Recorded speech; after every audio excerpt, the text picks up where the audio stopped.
Beberapa belakangan ini sedang rame-ramenya ketika seorang tokoh agama di Indonesia menyebut orang nomor satu di Indonesia sebagai sosok Fir'aun dalam sebuah ceramahnya.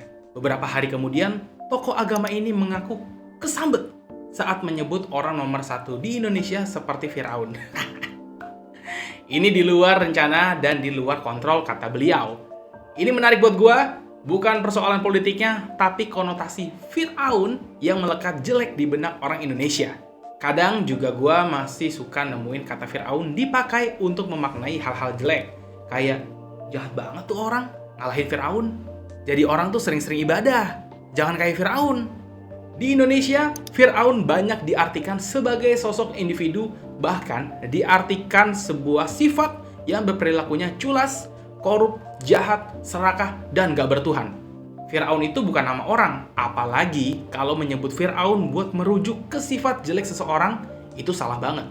Fir'aun sebenarnya nama gelar atau sebutan untuk penguasa atau pemimpin politik pemerintahan tertinggi di era Mesir kuno. Sebutan lain dari Fir'aun bisa disebut juga raja, king, kaisar, khalifah, sultan, malik, amir, presiden, emperor, dan sejenisnya.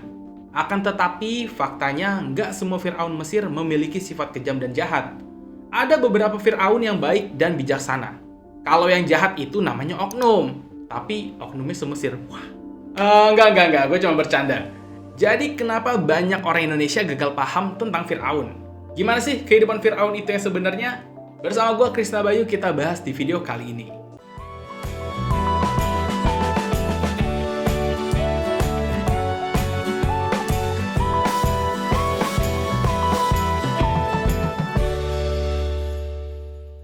Fir'aun di sini. Kalau di barat sebutannya Pharaoh.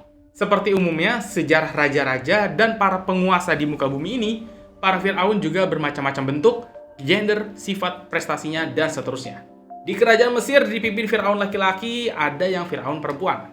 Ada yang baik hati, ada juga yang kejam.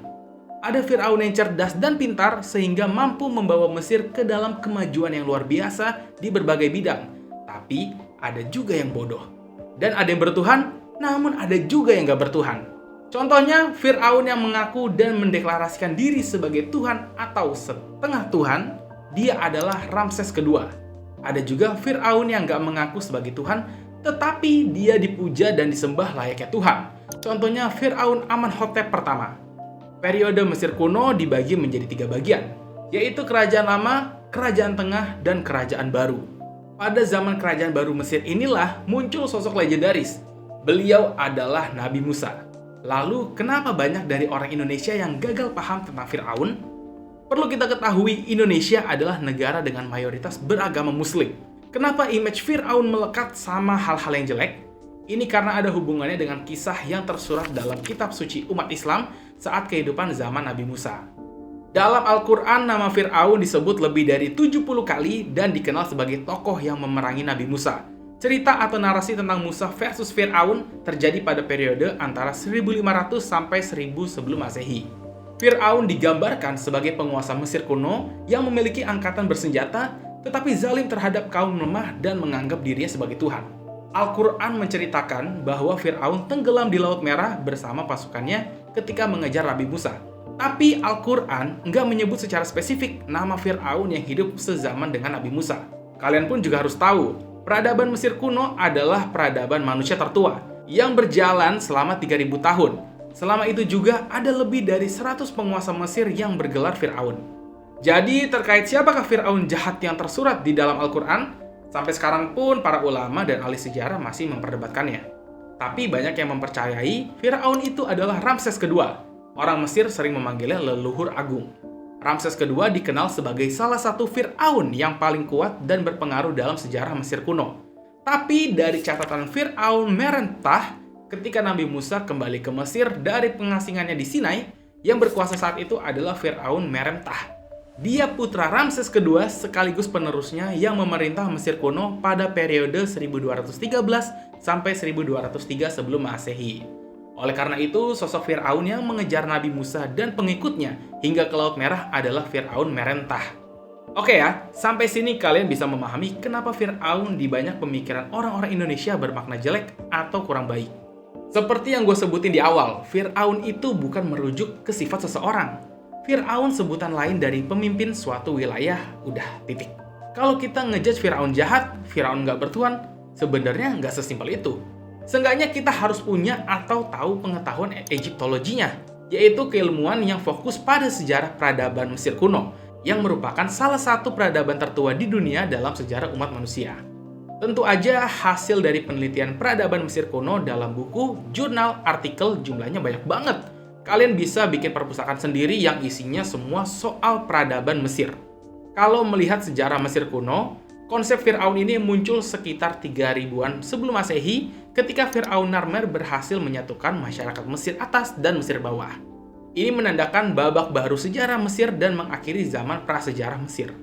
Selama 3000 tahun sebelum Masehi, zaman kefir'aunan berkuasa di Mesir, kefir'aunan telah hancur di zaman Fir'aun Kleopatra ke-7 sekitar tahun 30 sebelum Masehi, di mana Mesir ditaklukkan oleh kerajaan Romawi dan akhirnya menjadi bagian dari kekuasaan Romawi. Lalu Fir'aun apa saja yang dikenal baik dan bijaksana? Gua nggak menyebutkan semua ya, cukup beberapa aja sih yang paling terkenal, karena kalau semua disebut kebanyakan. Oke, yang pertama, yaitu Fir'aun Amasis kedua.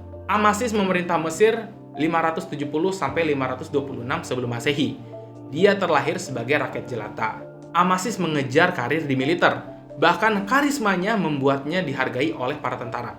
Di saat yang sama, Fir'aun saat itu, Apries, dikenal tidak kompeten dalam urusan militer dan di bawah pemerintahannya Mesir mengalami sejumlah kekalahan. Setelah kekalahan terakhir, para prajurit memberontak dan memproklamirkan Amasis sebagai Fir'aun. Yang kedua, Hatshepsut. Hatshepsut mengantongi gelar Fir'aun wanita paling sukses naik tahta Mesir. Hatshepsut memerintah antara 1478 sebelum Masehi hingga 1458 sebelum Masehi. Setelah kematian suaminya, Hatshepsut mengambil alih tahta dan memerintah selama lebih dari 21 tahun. Berkat dia, Mesir membangun rute perdagangan luar negeri, sehingga rakyat menikmati kedamaian di bawah pemerintahannya. Yang ketiga, Thutmose ketiga. Thutmose adalah anak tiri dari Fir'aun Hatshepsut sebelumnya. Pemerintahannya berlangsung selama 54 tahun, antara 1481 sebelum Masehi hingga 1425 sebelum Masehi. Dia dikenal sebagai Napoleon Mesir karena memiliki banyak prestasi. Thutmose juga dianggap sebagai pejuang hebat yang melawan banyak musuh untuk melindungi Mesir dan rakyatnya. Dan yang terakhir, ialah Fir'aun Kleopatra ke-7.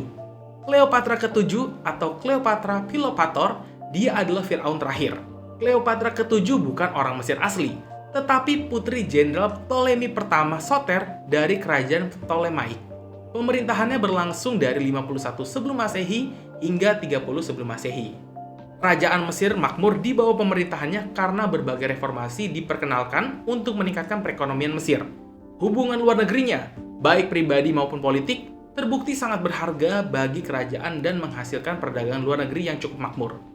Jadi gitulah, gagal pahamnya masyarakat Indonesia mengenai Fir'aun. Penting sih kalau menurut gua, umat apapun itu untuk mengetahui wawasan dan juga sejarah.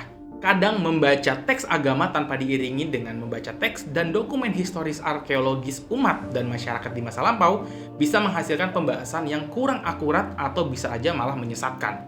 Oke ya, mungkin cukup pembahasan terkait Fir'aun untuk di video kali ini. Silahkan like jika kalian suka dengan konten-konten kita. Jangan lupa di-share dan di-subscribe untuk channel ini terus berkembang. Gue Krisna Bayu, pamit undur diri. See ya.